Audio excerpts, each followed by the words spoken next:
સુરત એસઓજીની ટીમે પાંડેસરા વિસ્તારમાંથી ઝડપી પાડેલા નકલી પનીરના આ કારખાના બાદ પનીરનો રિપોર્ટ નેગેટિવ આવ્યા બાદ સરકાર એક્શનમાં આવી હોય તેમ આરોગ્ય મંત્રી પ્રફુલભાઈ પાનસેરીએ નિવેદન આપી જણાવ્યું હતું કે પનીર અસલી છે કે એનાલોગ છે તેમ કે હોટલ અને રેસ્ટોરન્ટમાં ફરજિયાત બોર્ડ લગાવવું પડશે।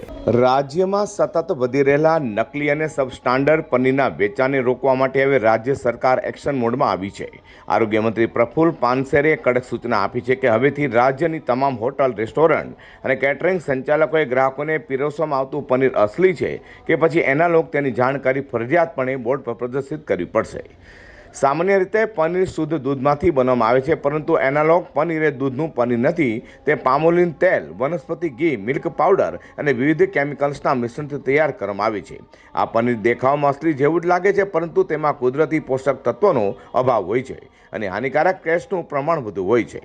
આરોગ્ય મંત્રીએ જણાવ્યું હતું કે હોટલ અને રેસ્ટોરન્ટમાં નફો વધારવા માટે આ પ્રકારના સબસ્ટાન્ડર્ડ પનીરનો વ્યાપક ઉપયોગ થઈ રહ્યો હોય, જે લાંબા ગાળે નાગરિકોના સ્વાસ્થ્ય સાથે ગંભીર ચેડા કરી શકે છે। જેથી રાજ્ય સરકાર એક્શનમાં હોય તેમ આરોગ્ય મંત્રી પ્રફુલ પાનસેરીએ આ મામલે ઉચ્ચ સ્તરીય બેઠક યોજી હતી। પ્રફુલ પાનસેરીએ વધુમાં જણાવ્યું હતું કે સ્પષ્ટ શબ્દોમાં જણાવ્યું છે કે ગ્રાહકોને તેઓ શું ખાઈ રહ્યા છે તે જાણવાનો સંપૂર્ણ અધિકાર છે। જે હોટલ ધારકો એનાલોગ પનીરનો ઉપયોગ કરે છે તેમને કાઉન્ટર પર અથવા મેનુ કાર્ડની સાથે સ્પષ્ટ બોર્ડ લગાવેલું પડશે કે અહીં એનાલોગ પનીરનો ઉપયોગ થાય છે। આ આદેશનું ઉલ્લંઘન કરનારા એકમો સામે ફૂડ એન્ડ ડ્રગ્સ વિભાગ દ્વારા સીધી લાલના કરાશે અને લાયસન્સ રદ કરવા સુધીની કાર્યવાહી થઈ શકે છે। ભેળસેળ કરીને પનીર બનાવીને 1400 કિલો જેટલું પનીર પકડ્યું પોલીસે અને આરોગ્યના ટીમ સાથે મળીને। એ સબસ્ટાન્ડર્ડ નમૂનો સાબિત થયો છે, એટલે કે ભેળવેળ કરેલું પનીર બનાવેલું છે।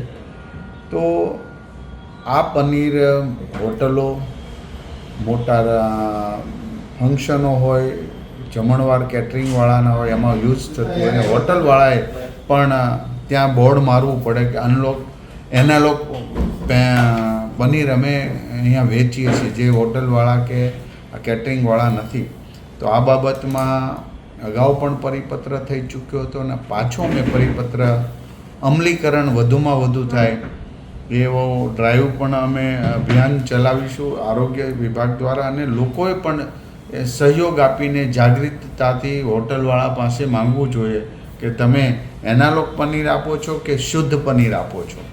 તો આ રીતે જાગૃતતા લાવીને ભેળસેળ કરનારા લોકોને હંમેશના માટે ખુલ્લા પાડી રહી છે। ત્યારે એ અભિયાનની અંદર સૌ સાથે મળીને આવા લોકોને ખુલ્લા પાડીએ। સુરતમાંથી નકલી પનીર ઝડપાયાની ઘટના બાદ રાજ્ય સરકાર હરકતમાં આવી છે અને સમગ્ર રાજ્યભરમાં તપાસના ચક્રો ગતિમાન કર્યા છે।